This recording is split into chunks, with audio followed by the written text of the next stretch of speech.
Yo, what is good, my anime people? What is good? Golden Kamuy!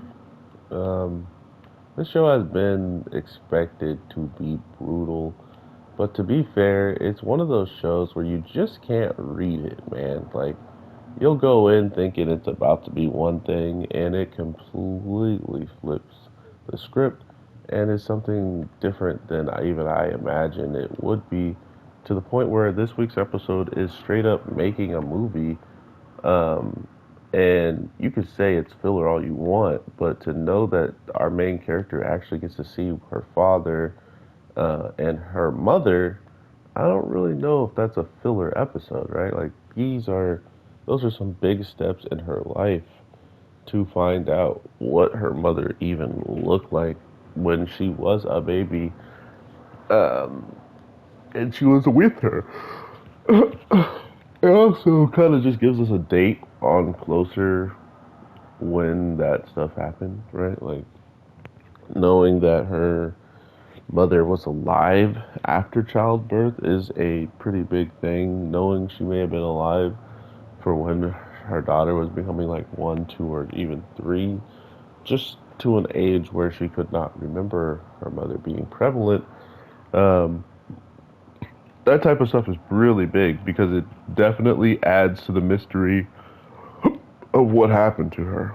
So, if that is the case, and we're that much closer to learning the backstory not only of the mother, but of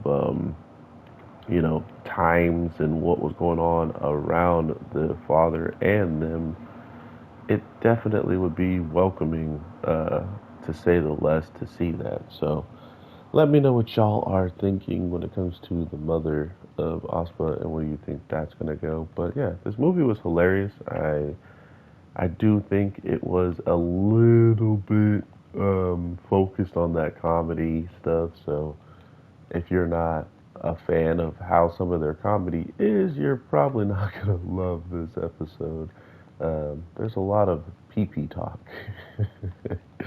But yeah, this it's a mature show for a bunch of people that kind of understand that this show can just go there, and once it goes there, it has a hard time get away from it. So once it started going into the filming, and our girl actually started directing like a full blown, you know, director, chair, head person, I kind of figured that's what we were going to be stuck with, and it was cool. I think it was still a cool moment to see how these film pictures are coming out. And it was cool to see how far all these characters will go, to kind of make not her happy, but to just like follow along and do what she's asking them. Mostly probably for the gold, but at the end of the day, there's so much that these characters have already endured. So it's kind of crazy to see them even have a little bit of fun once in a while. So yeah, I do think this show is a funny one. I do think it's a serious, uh, dangerous show too when it wants to be in that area. But for right now, it felt like a family of people trying to just enjoy the little times that they have left, knowing that all this stuff could be shown in the future. They clearly don't care because they're doing it for someone they care about. And I think that's very cool of them to do. So, with all that being said, I hope you all have an amazing one. Thank you for watching the video. If you got this far, like, subscribe, it'd be greatly appreciated. If not, thank you for even clicking it, and I'll talk to you on the next one. Take care. Peace.